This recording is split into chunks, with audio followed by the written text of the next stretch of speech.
வீட்டிற்கு வந்தவன் ஹாலில் வந்து ஃபேனை ஆன் செய்து அமர்ந்தான். அவனுக்கு ஏதோ குற்ற உணர்ச்சியாக இருந்தது. ஹாலில் ஃபேன் வேகமாக சுற்றி கொண்டிருக்க அவன் முகமனைத்தும் முத்து முத்தாய் வேர்த்திருந்தது.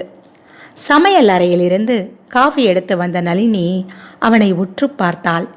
என்னங்க இது, முகமெல்லாம் இப்படி வேர்த்திருக்கு என்று தன் முந்தானை தலைப்பால் அவன் முகத்திற்கு ஒத்தடம் வைத்தாள். அவள் கைகளை தட்டி தடுத்தவன், கொஞ்சம் அசதி, அவ்வளவுதான். சரி, நான் போயிட்டு முகம் கழுவிட்டு வரேன், நீ காப்பியை டேபிளில் வச்சுட்டு போ என்று உள்ளே சென்று முகமலம்பினான். அங்கே கண்ணாடியில் அவன் முகத்தை அவனாலே உற்று பார்க்க முடியவில்லை. அவன் முகத்தின் வழியே அகத்தின் அசிங்கம் தெரிந்தது. ச என்று மீண்டும் ஹாலில் வந்து அமர்ந்தான் கேசவன். காஃபியை எடுத்து அருந்தினான். அதில் சூடு ஆறியிருந்தது. ஆனால் அது கூட அவனுக்கு பிடிப்படவில்லை. நளினி, என்னங்க, பாப்பா எங்க? அவளா பக்கத்து வீட்டு கிரிஜா கூட விளையாடிட்டு இருப்பா. சரி சரி. கிச்சனில் இருந்து வந்தவள், ஏங்க என்ன ஆச்சுங்க, முகமெல்லாம் ஒரு மாதிரியா இருக்கு, ஆஃபீஸில் ஏதாவது பிரச்சனையா? அதான் சொன்னேனே ஒன்றுமில்லைன்னு, கொஞ்சம் அசதியாக இருக்கேன்.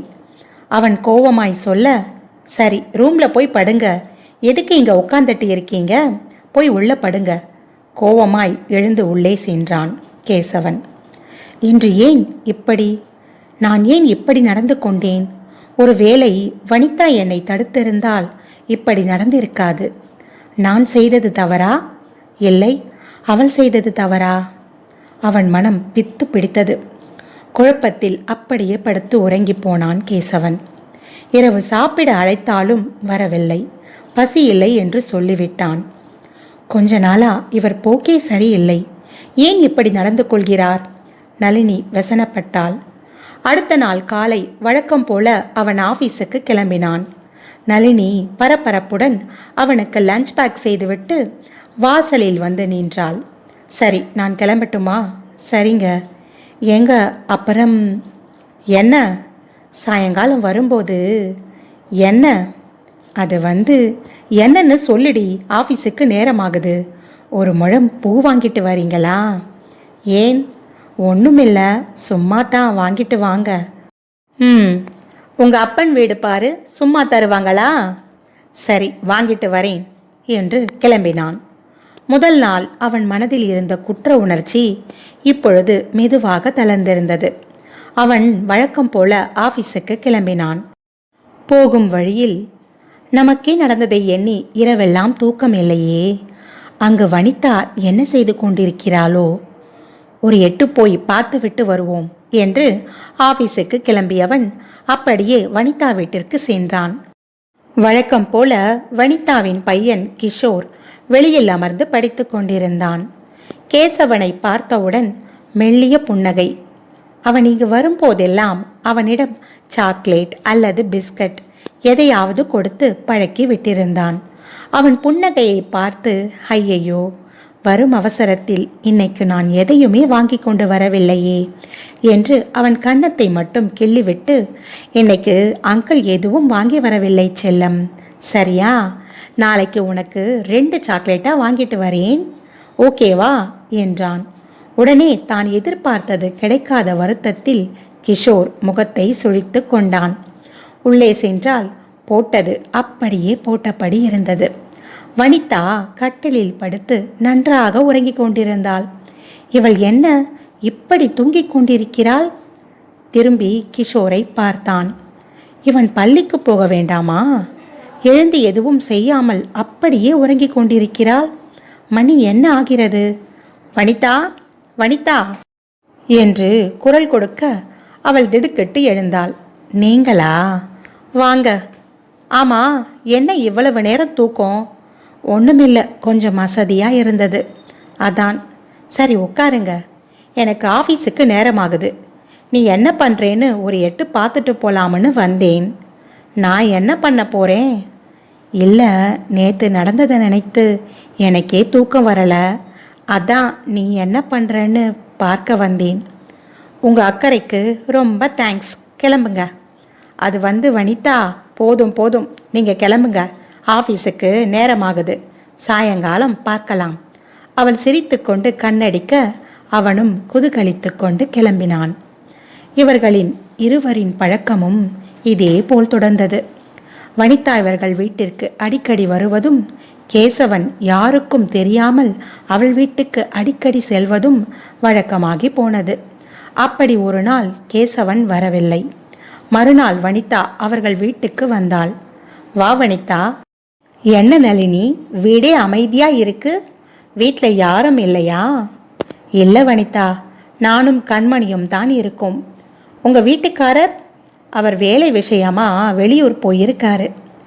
எவ்வளவு கொழுப்பு! என்கிட்ட ஒரு வார்த்தை கூட சொல்லாம அவர் வெளியூர் போயிட்டாரா? வரட்டும், வச்சுக்கிறேன். என்ன வனிதா யோசனை? காப்பி எடுத்து குடி. டேபிளில் இருக்கும் காஃபியை கூட அவள் கவனிக்கல. காஃபியை எடுத்து குடித்து கொண்டே, ஆமா, எப்போ வருவார்? 10 நாள் ஆகும் வனிதா. ஓ அப்படியா? சிறிது நேரத்தில், சரிடி, நான் கிளம்புறேன். என்னடி இப்பதானே வந்த, அதுக்குள்ள கிளம்புறேன்னு சொல்லுற? இல்லடி, வீட்டில் எல்லாம் போட்டது போட்டபடி இருக்கு, கொஞ்சம் வேலை இருக்குடி. சரிடி. ஆமா, கிஷோர் என்ன பண்றான்? ஹோம்ஒர்க் செய்கிறான். ஏண்டி, எல்லாம் ஸ்கூல் முடித்து வீட்டிற்கு வந்ததும் உடனே செய்ய வச்சிடணும். எங்கடி அவன் என் பேச்சை கேட்குறான்? சரிடி, நான் கிளம்புறேன். நளினி தலையசைத்ததும் வனிதா அங்கிருந்து கிளம்பினாள். என்ன இருந்தாலும் அவளுக்கு கொடுக்கும் மதிப்பையும் உரிமையையும் எனக்கு கொடுப்பானா அந்த ஆளு? அவகிட்ட மட்டும் சொல்லிட்டு போயிருக்கான் பாரு. வரட்டும், அப்புறம் இருக்கு. புலம்பிக் கொண்டே வனிதா வீடு வந்து அடைந்தாள். கிஷோர் படிக்கும் இடத்தில் அவனை காணவில்லை. கிஷோர், கிஷோர், எங்கடா இருக்க? எதிர் வீட்டிலிருந்து ஓடி வந்தவனை, ஏண்டா கொஞ்ச நேரம் வீட்டில் அமைதியாக இருக்க முடியாதா உன்னால? அம்மா, ஹோம்ஒர்க் முடிச்சிட்டேன், வீட்டில் தனியாக நான் என்ன செய்யறது? சரிடா, சும்மா பதிலுக்கு பதில் பேசிட்டு இருக்காத, ஸ்கூலுக்கு டைம் ஆகுது, முதல்ல ட்ரெஸ் பண்ணிக்கிட்டு கிளம்பு. சரிம்மா என்று உள்ளே ஓடினான்.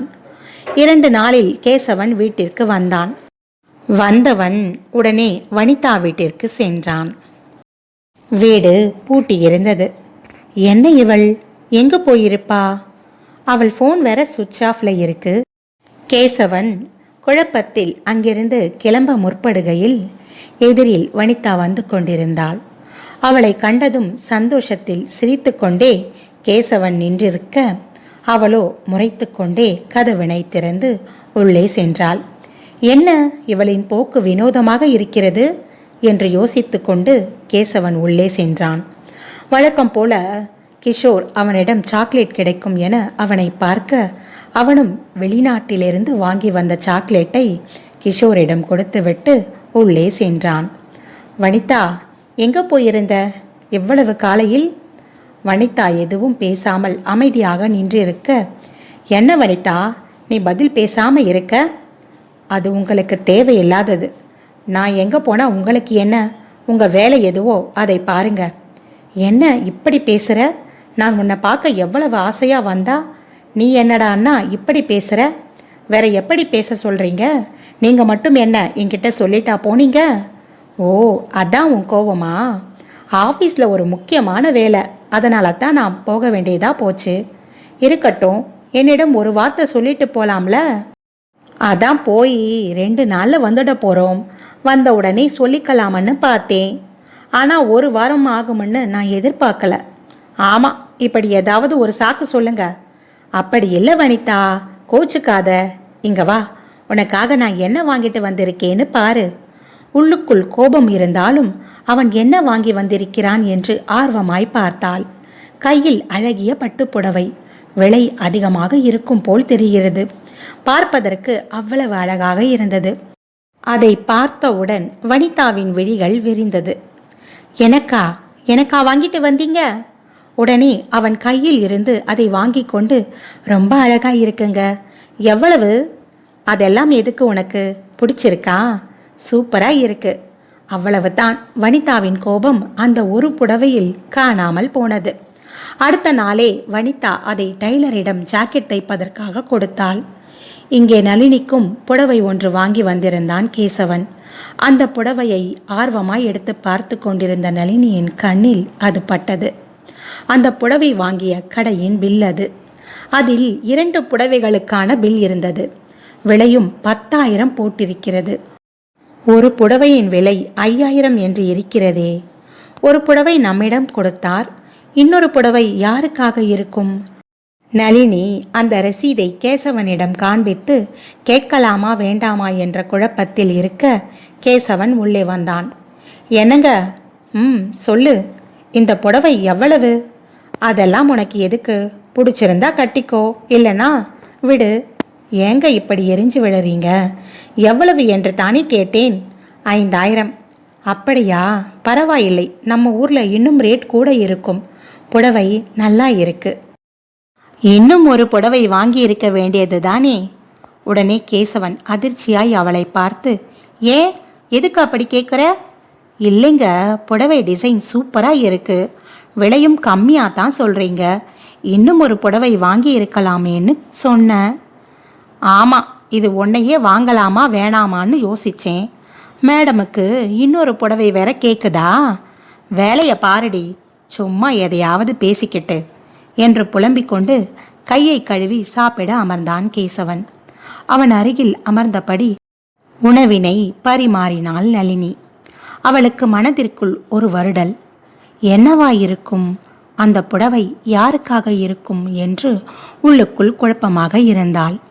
அவன் தட்டில் சாப்பாடு இல்லை, அதை கூட கவனிக்காமல் அவள் யோசனையாயிருக்க, ஏ நளினி, என்ன அப்படி பலமான யோசனை? சாப்பாடு வை என்று கத்தினான். உடனே யோசனையில் இருந்து கலைந்தவள் அவனுக்கு உணவினை பரிமாறினாள். அவன் சாப்பிட்டு அறையில் சென்று படுத்தான். இரவெல்லாம் நளினிக்கு உறக்கமே இல்லை. அதே யோசனையாயிருந்தாள். மறுநாள் காலை சிறிது தாமதமாகவே எழுந்தாள். வழக்கம் போல காலை வேலைகளை முடித்து கொண்டிருக்க கேசவன் ஆபீஸுக்கு கிளம்பினாள். சிறிது நேரத்தில் இதை எதையும் அறியாத வனிதாவோ, தன்னிடம் விலை உயர்ந்த புடவை இருக்கிறது, அது மிகவும் அழகாக இருக்கிறது என்று நளினியிடம் காண்பிப்பதற்காக ஆர்வமாய் அங்கு வந்தாள். நளினி, நளினி! வாசலில் யாரோ அழைக்கும் சத்தம். நளினி வெளியே சென்று பார்த்தவளுக்கு வியப்பு. வனிதா புதிய புடவையில் அழகாய் பூவெல்லாம் வைத்து அலங்கரித்து கொண்டு பார்க்க ஒரு சினிமா நடிகையைப் போல மிகவும் அழகாக இருந்தாள். அவளை பார்த்தவுடன் நளினிக்கு வியப்பு. வா வனிதா, என்ன இவ்வளவு அழகாக ட்ரெஸ் பண்ணிக்கிட்டு இருக்க? ஏண்டி, எங்க கிளம்பிட்ட? எங்கேயும் இல்லடி, சும்மா உன்னை பார்க்கத்தான் வந்தேன். அப்படியா? வா, வாடி, உள்ள உட்காரு. உள்ளே வந்து அமர்ந்தாள். ஆமா வனிதா, புடவை ரொம்ப அழகா இருக்கே, எங்க வாங்கின? அதுவா, ஊர்ல இருந்து எங்க மாமா அனுப்பினார்டி. அப்படியா? இது நம்ம நாட்டு புடவை இல்லடி, வெளிநாட்டு புடவை, விலை ரொம்ப அதிகம்.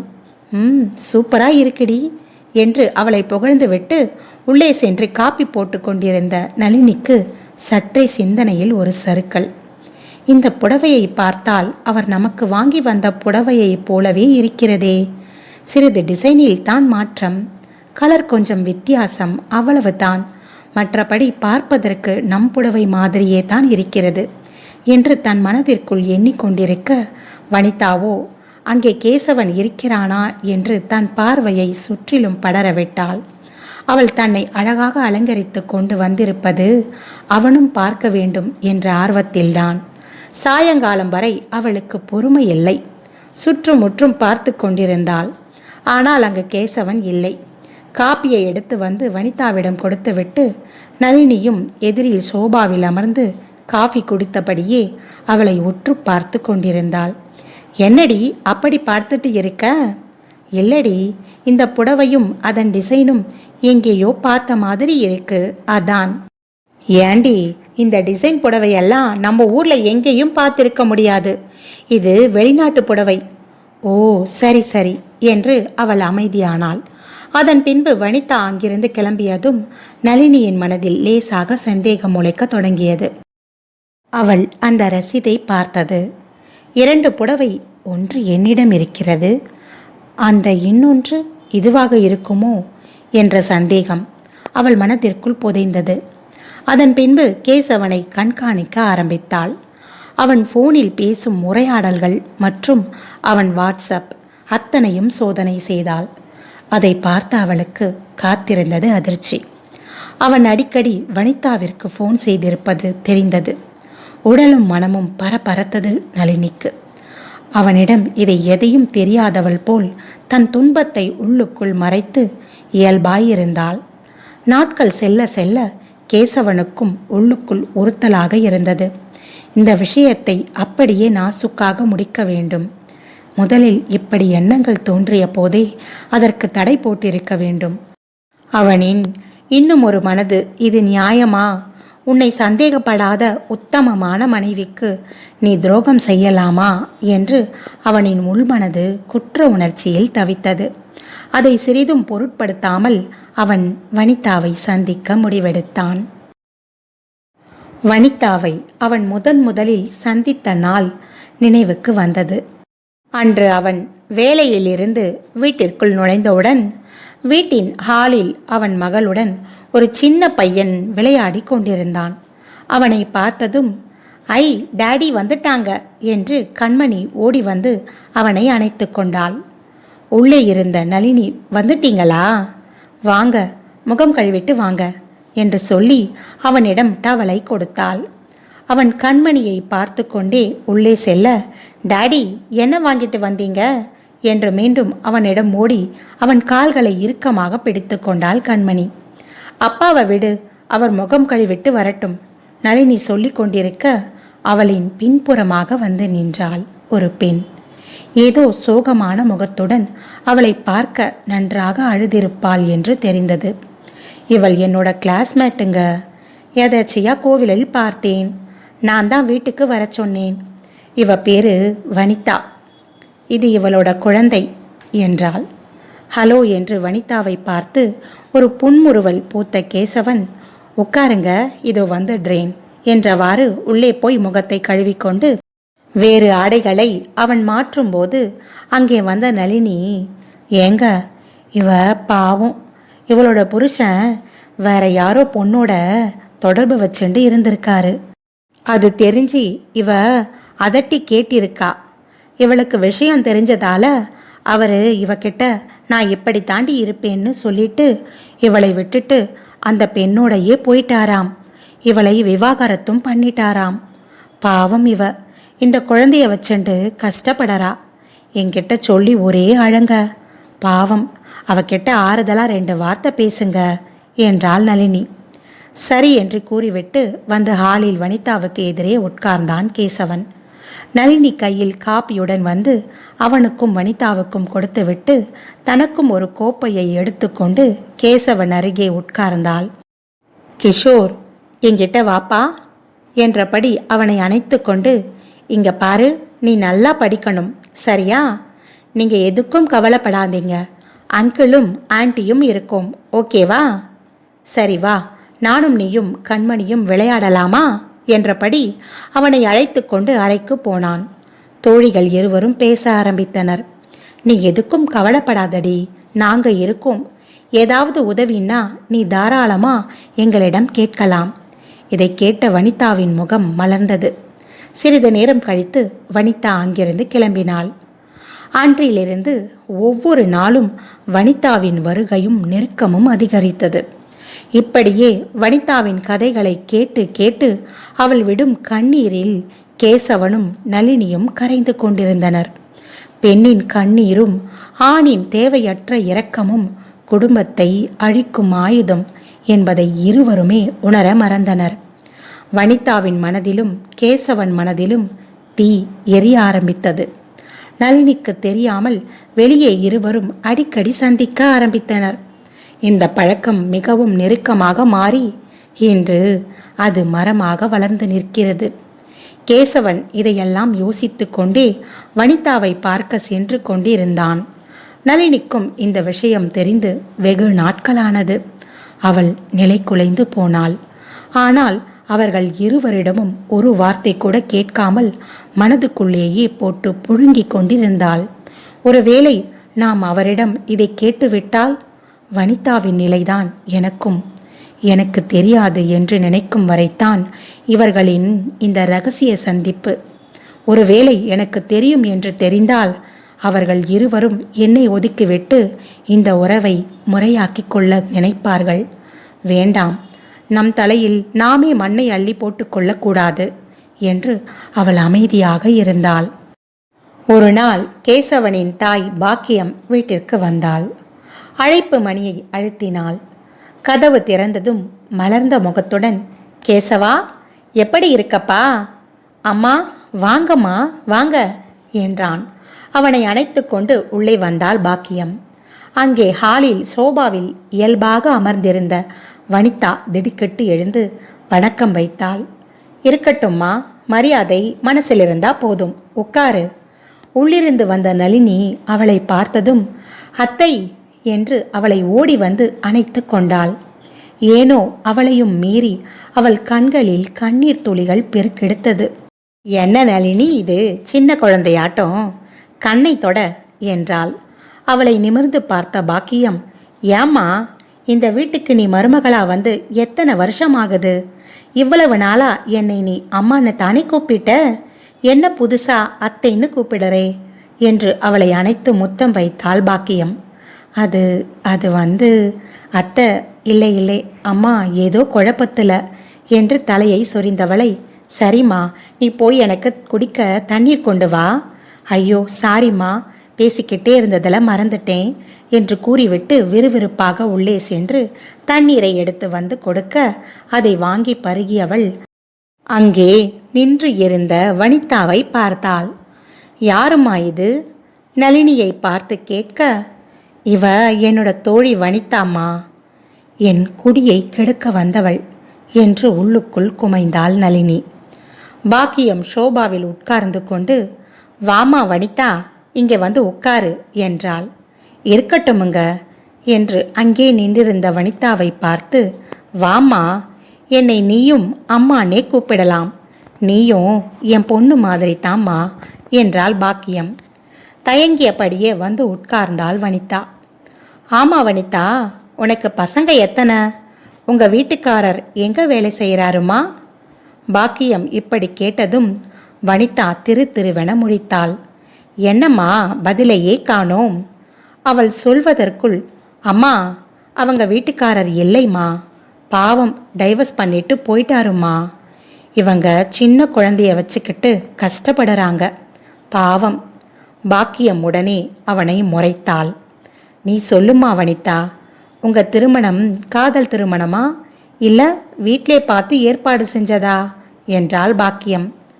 வனிதா தயங்கியபடியே, காதல் கல்யாணம் தான்மா என்றாள். 2 பேரும் ஒருத்தரை ஒருத்தர் விரும்பித்தானே கல்யாணம் பண்ணிக்கிட்டீங்க? ஆமாம்மா. அப்போ யாராவது ஒருத்தர் விட்டு கொடுத்திருந்தா இப்படி ஒரு நிலைமை வந்திருக்காதே.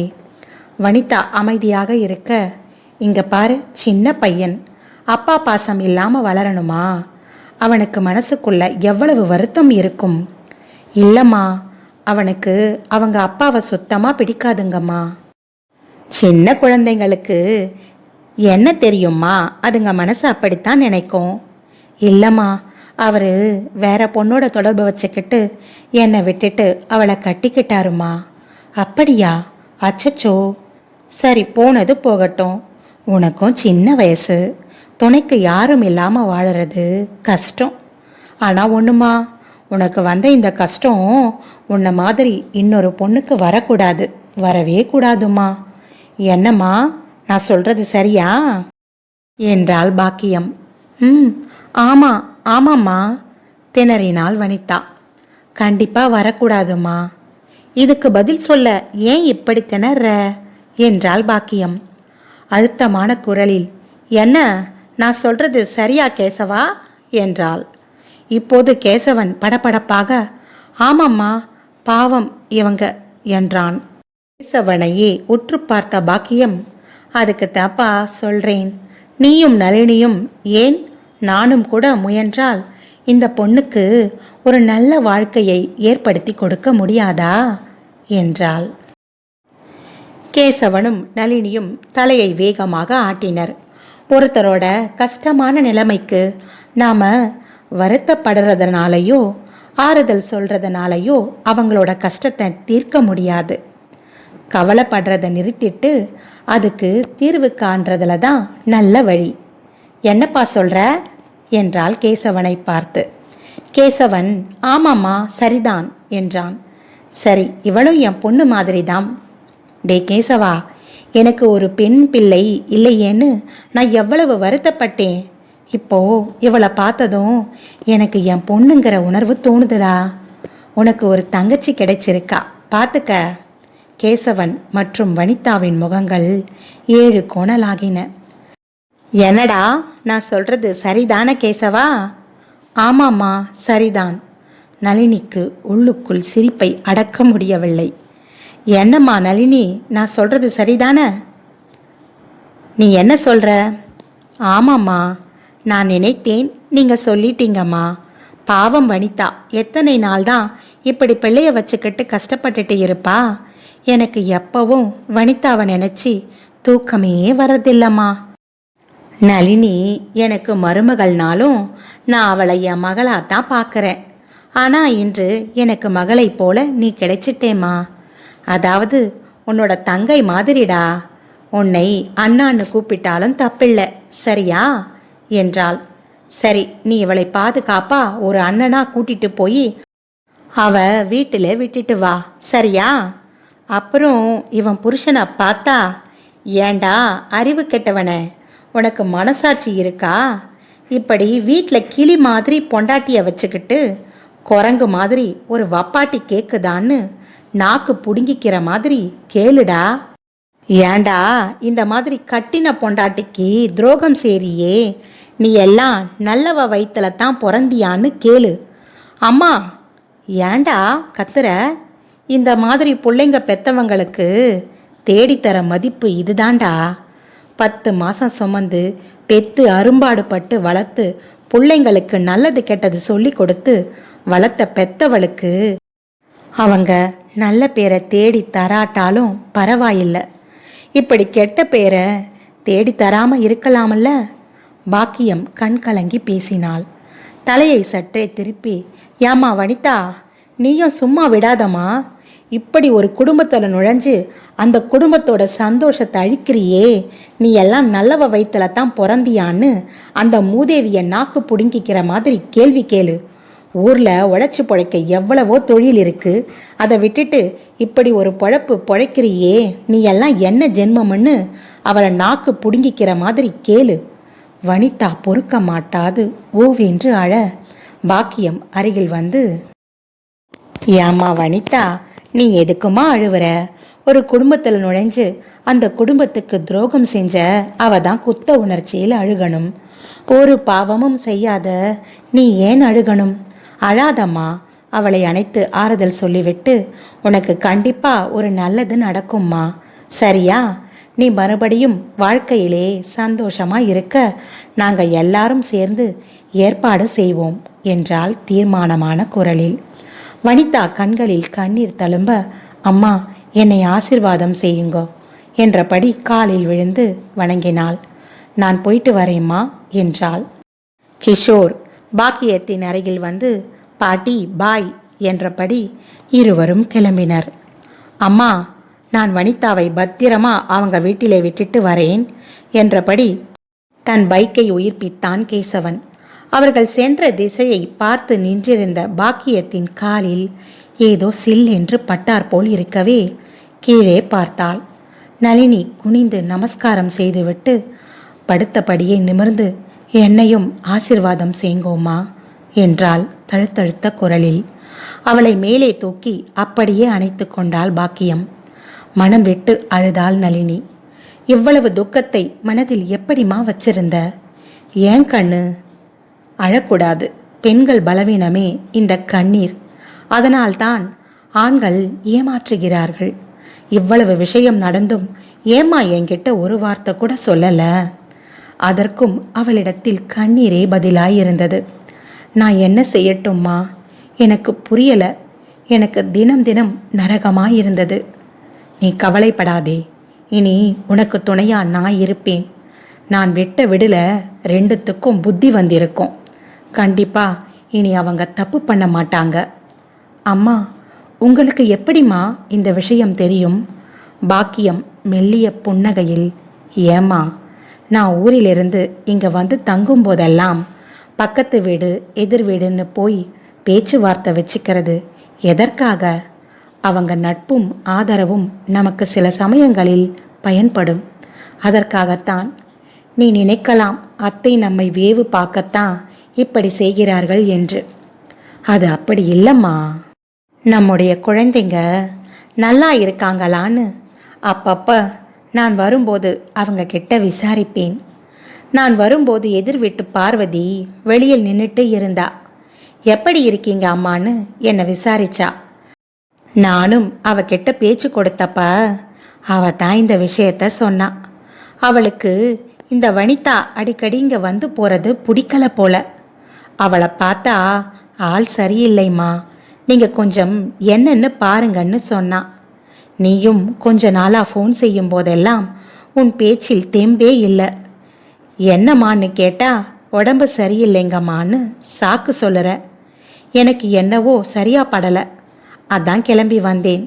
வந்ததும் இந்த பார்வதி இப்படி சொன்னதும் எனக்கு விஷயம் ஓரளவு புரிஞ்சு போச்சு.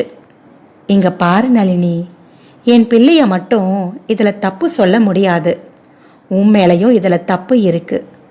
அவ உனக்கு எவ்வளவு நெருங்கின தோழியாக இருந்தாலும் அவளை வீடு வரைக்கும் வர நீ அனுமதிச்சிருக்க கூடாது. அதாவது எதற்கும் ஒரு எல்லை உண்டு. அவளுக்கு நீங்க உதவ நினைச்சது என்னவோ சரிதான். ஆனால் அதற்காக இப்படியா? அவ எந்த நேரமும் இங்க இருந்தா அக்கம் பக்கம் பார்க்கறவங்க என்ன சொல்லுவாங்க? கேசவன் கூட அவ அடிக்கடி பேச்சுவார்த்தை வச்சுக்கிட்டா ஒரு ஆண் துணை இல்லாம தவிக்கும் ஒரு பெண் மனது மாறத்தானே செய்யும். சொல்லு. நீ எல்லாத்துக்கும் அவளுக்கு உதவுங்க, ஆறுதல் சொல்லுங்கன்னு விட்டது இப்போ எங்க வந்து நிக்குது பாரு. நான் என் பிள்ளைக்கு பரிந்து பேசலம்மா. அதற்காக அவன் செஞ்சது தப்பில்லைன்னு நான் சொல்லலை. அவன் செஞ்சது பெரிய தப்புத்தான். ஆனால் அதற்கு பிள்ளையார் சுழி போட்டது நீதான். இங்கே பாரு வனிதா, இந்த விஷயத்தில் நீ என்ன முடிவு எடுத்தாலும் நான் உனக்கு துணையாக இருப்பேன். நீ கேசவனை மன்னிச்சாலும் சரி, தண்டிச்சாலும் சரி, நான் ஏன்னு கேட்க மாட்டேன். இது உன் வாழ்க்கை, முடிவு நீயே எடு. இல்லைம்மா, இனிமேல் நான் அவருடன் சேர்ந்து வாழ மாட்டேன்னு நீ பிரிஞ்சாலும் நான் உனக்குத்தான் துணையாக இருப்பேன். உன்னை பிரிந்து அவன் வேறொரு பெண்ணை திருமணம் செய்தாலும் நிச்சயமாக வருகிறவளுக்கும் எனக்கும் எந்த சம்பந்தமும் இல்லை. எனக்கு மருமகள் என்றால் அது என்னைக்கும் நீ ஒருத்தித்தான். என் பேத்தி என்றால் அது கண்மணித்தான். நான் நீங்க கூப்பிட்ட உடனே உங்க கூட மெட்ராஸ் வராம நம்ம ஊர்லேயே இருக்க காரணம் அது நான் வாழ்ந்த இடம். அது மட்டும் இல்லை, உனக்கும் கேசவனுக்கும் ஒரு ஒட்டுதல் வரணும். அதனால தான் என் நேரம் அம்மா அம்மான்னு என்னையே சுற்றி சுற்றி வரவன் மனசில் நீ முழுசாக நிற்கணும். அதுக்காகத்தான் இனி அவன் உன்னை சார்ந்து வாழணும். அதனால தான் நீங்கள் கூப்பிட்டதும் நான் வரலை. இங்கே பாரு நளினி, உன் மனசுக்கு என்ன தோணுதோ அதை செய். எனக்கு பின்னாடி என் சொத்து வீடு வாசல் என் பேத்தி கண்மணிக்குத்தான், வேற யாருக்கும் இதில் உரிமை இல்லை. இது என் புருஷன் சுயமாக சம்பாரித்து என் பேரில் வச்சுட்டு போனது. அம்மா, பாக்கியத்தை கட்டி கொண்டு அவள் அழாதேம்மா.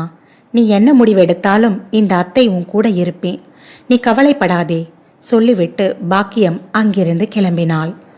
வனிதாவையும் ஆகாஷையும் ஏற்றிச் சென்ற கேசவன் அவர்களை கொண்டு போய் அவர்கள் வீட்டில் இறக்கிவிட்டு வாசலில் நின்றபடி, வனிதா, என்னை மன்னிச்சிடு. நீங்கள் எதுக்கு என்கிட்ட மன்னிப்பு கேட்குறீங்க? நான் தான் உங்ககிட்ட மன்னிப்பு கேட்கணும், முக்கியமாக என் தோழிக்கிட்ட. ஆனால் அவள் முகத்தை நேராக பார்க்குற சக்தி இப்போ என்கிட்ட இல்லை. தயவு செய்து எனக்காக நீங்கள் அவகிட்ட சொல்லிடுங்க. இந்த பாவியை மன்னிச்சிட சொல்லுங்க. சொல்லும் போதே வனிதாவின் குரல் உடைந்து அழுகை பீறிட்டு வந்தது. அவள் கிஷோரை இழுத்துக்கொண்டு உள்ளே ஓடினாள். கேசவன் கண்களும் குலமாகின. அவனுக்கு வீட்டிற்கு போக மனமில்லை. அப்படியே ஒரு அமைதியான இடத்தில் சென்று தன்னை ஆசுவாசப்படுத்தி கொண்டான். அங்கே நளினி ஒரு மூலையில் உட்கார்ந்து சுவரையே உற்று பார்த்து கொண்டிருந்தாள். அவள் என்ன முடிவை எடுக்கப் போகிறாள்? கேசவனை மன்னிக்கப் போகிறாளா, இல்லை அவனை பிரியப் போகிறாளா? பொதுவாக பெண்கள் தங்கள் வாழ்க்கையில் வரும் பிரச்சனைகளை சகித்து கொண்டு கடந்து செல்வது அவர்களின் கோழைத்தனம் என்று சொல்லிவிட முடியாது. அவர்கள் தன் கணவனின் மீதும் தங்கள் குழந்தைகள் மீதும் வைத்திருக்கும் அதீத அன்புதான். பெண்களின் பலவீனமும் இதுதான். ஆனால் அவர்களின் பலவீனத்தை தொட்டு பார்த்து ரசிப்பது தானே இங்கு வழக்கமாகிவிட்டது. விட்டு கொடுக்க வேண்டும், சகித்து கொள்ள வேண்டும், பொறுமை வேண்டும், மன்னிக்க வேண்டும், மறக்கவும் வேண்டும். இவை பெண்களுக்காக அந்த இறைவன் எழுதிய விதி. யாராலும் மாற்ற முடியாது. அவர்களும் இரத்தமும் சதையும் எல்லா உணர்வுகளும் உள்ள ஒரு உயிர்தான். இதை புரிந்தவர்கள் யார்தான்? அன்று இரவெல்லாம் நளினி தூங்கவே இல்லை. ஆழ்ந்த சிந்தனையில் இருந்தால் கேசவனிடம் ஒரு வார்த்தை கூட பேசவில்லை. பெண்களின் அதிகபட்ச ஆயுதமே மௌனம்தான். அதை தாண்டி வேற என்ன செய்ய முடியும்? அடுத்த நாள் காலை வழக்கம் போல கேசவன் அலுவலகத்திற்கு கிளம்பினான். காலையில் கத்திக்கொண்டே இருப்பவன் மிகவும் அமைதியாக கிளம்பினான். அவன் பைக் வனிதாவின் வீட்டை கடந்தது. அவன் அந்த பக்கமே பார்க்கவில்லை. நேராக வண்டியை செலுத்தினான். ஆனால் அவன் செல்வதை பார்த்து கொண்டிருந்தது அந்த வீட்டின் கதவில் தொங்கிக் கொண்டிருந்த டூலெட் போர்டு. நளினி இன்னும் யோசனையில் தான் இருக்கிறாள். அவள் வாழ்வில் எந்த முடிவானாலும் அதை எடுக்கும் உரிமையை அவளின் மாமியார் அவளிடமே ஒப்படைத்து விட்டார். அது எதுவாகிலும் பாக்கியம் அவளுக்கு துணையாக இருப்பாள். முடிவை அவளே எடுக்கட்டும். ஆனால் அவள் என்ன முடிவு எடுத்தாலும் அதற்கு துணையாக நாமும் நிற்போம். நன்றி. என்றும் நட்புடன், ஹேமலதா தனசேகர்.